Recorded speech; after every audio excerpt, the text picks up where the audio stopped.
नमस्कार मंडळी. आज मी ठरवलेलं होतं की दडपे पोहे बनवायचे.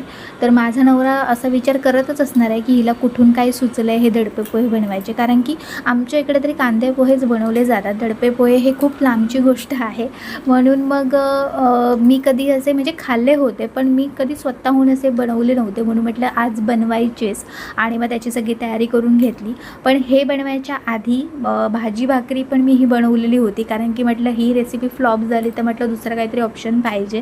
म्हणून मग भाजी वालीची बनवली होती आणि भाकरी बनवून घेतली. आणि त्यानंतर मग आता हे दडपे पोहे बनवायला घेतलेत आणि ते जसे रेसिपी दाखवली होती त्याप्रमाणे मी सगळं केलं आणि इतकी छान झालं होतं ना, मला पण खूप आवडले आणि ह्यांना पण आवडले.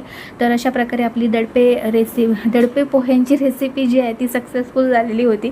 त्यानंतर मग सिलेंडर यायचं होतं म्हणून मी त्याची वाट बघत होते आणि त्याला उशीरच झाला होता यायला. त्यामुळे मग मी तेवढ्या वेळात मग माझं व्हिडिओचं एडिटिंग वगैरे होतं ते करून घेतलं. जेवण वगैरे सगळं आवरलं. दुपारी थोडा वेळ असाच टाईमपास केला. काही व्हिडिओचं एडिटिंग होतं ते केलं आणि नंतर मग संध्याकाळी कपडे एवढे साठले होते ते धुवायचे होते. मग ते सगळे धुवून काढले. आणि हल्ली स्वतःकडे काही लक्ष देतच नाही आहे मी, म्हणजे एक तर आळशी पण होते त्या बाबतीत मी. आणि वेळ असतो म्हणा, पण आळशी मात्र नक्कीच होते. त्यामुळे म्हटलं की जरा स्वतःकडे लक्ष देऊया. तर चला भेटूया तर पुढच्या ब्लॉगमध्ये. Thanks for watching. बाय.